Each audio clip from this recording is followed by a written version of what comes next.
네, 99일이 지났죠. 4월 16일 세월호가 가라앉으면서 모두 304분의 아까운 삶이 숨을 거두고 마감하게 됐습니다. 이 망자 유병헌 씨 해야 할 일이 굉장히 많습니다. 그중에 하나 가장 중요한 것이 그로 인해 생긴 피해를 보상하는 문제입니다. 돈 얘기해 보겠습니다.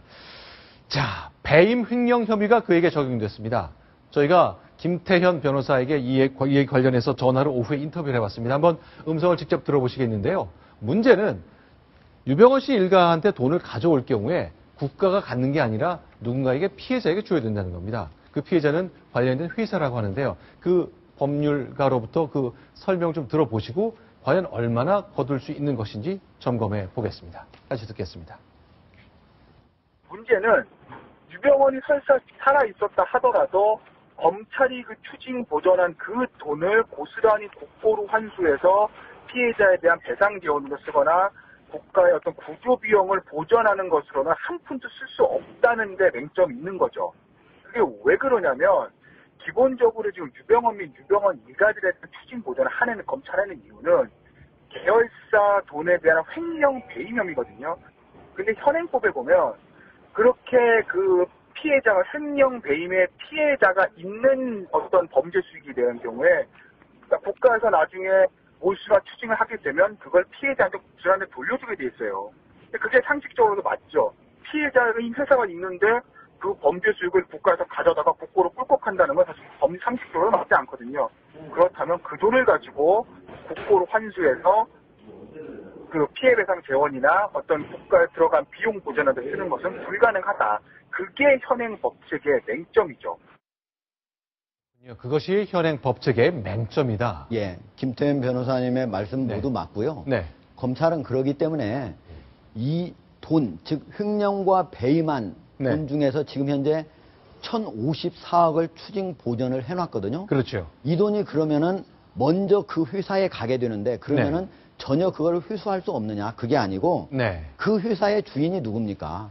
바로 유병헌, 유대균, 유혁기 아닙니까? 그렇죠. 그렇기 때문에 그 주식을 이미 가압류를 해놨습니다. 그러니까 그 가게 되면은 다시 돌아오게 되는 겁니다. 그 돈을 가압류한 돈으로 세월호 참사에 여러 가지 보상해야 될 사람들한테 돌려주게 되는 거죠. 이미 주식은 가압류해 놨고 이제 환수할 그 돈이 그 회사로 들어가면 가압류해 놓은 주식의 가치가 더 커지는 거네요. 예. 그러니까 그 회사에 간 돈이 전부 돌아올 수는 없겠죠. 왜냐면 주식 지분이 모두 100%가 아니기 때문에 일부는 다른 사람 지분도 있거든요. 그러나 대부분은 유씨 일가의 지분들이고 그렇기 때문에 대부분이 다시 돌아온다 이렇게 말씀드릴 수 있습니다. 자, 그럼 이거 하나 질문 드려볼게요. 박근혜 대통령, 저희가 조금 이따 박근혜 대통령의 육성을 좀 들려드릴 건데 특별법 만들자. 전두환 특별법 만들어서 다 추징 몰수했잖아요. 유병헌 특별법도 만들자. 그런 얘기 했거든요.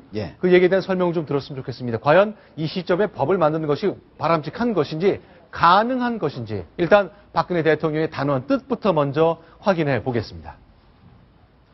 범죄자 본인의 재산뿐 아니라 가족이나 제3자 앞으로 숨겨놓은 재산까지 찾아내서 환수할 수 있도록 하는 입법을 신속하게 추진할 것입니다.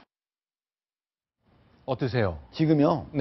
어떻게 보면은 박근혜 대통령이 정확하게 현행 법에 대해서 이해가 좀 덜 됐는지는 모르겠지만 본인, 가족, 제3자 명의로 감춰뒀다고 되면은 현행 법으로도 모두 찾아내서 그거를 환수할 수 있습니다. 다만 박근혜 대통령이 저때 말씀하실 때 뭐를 새롭게 얘기했냐면요.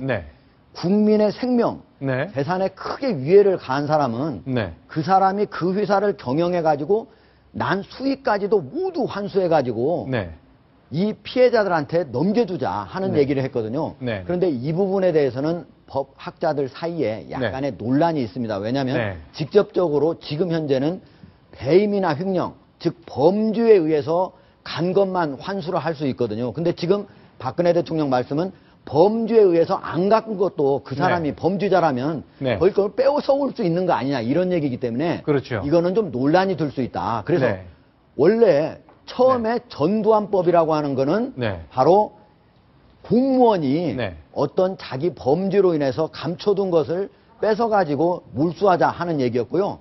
김우중법이라고 하는 것은 그것을 민간인도 좀 그런 일을 했을 때 공무원뿐만 아니라 민간인한테 확대하자 하는 거였고 유병헌법이라는 거는 이번에 새롭게 박근혜 대통령이 말씀하셔가지고 하는 건데 네. 이거는 국회에서도 약간의 논란이 될 가능성이 높다. 이렇게 말씀드릴 수 있습니다. 그렇죠. 5월 19일 날 대통령이 얘기를 한 다음에 여야에서 그 법률로 어떻게 할지 여기에 대한 네. 정밀 작업에 들어가 있고요. 문제는 여야가 합의로 이 법을 통과할 수 있느냐 여부입니다. 네. 근데 김영란법, 유병헌법 모두 지금 국회에서 통과되지 않고 있고요. 어쨌든 그 법률 전문가들의 어떤 논의 과정을 통해서 네. 유병헌법도 신속히 처리됐으면 하는 바람입니다. 네, 알겠습니다. 지금 보시는 유병헌 씨의 경호 모습, 격파 모습, 태권도 다양한 모습을 보이고 있습니다만 결국 이분도 많은 잘못을 저지른 후 도피 끝에 한 줌 흙으로 돌아가는 운명을 맞게 됐습니다.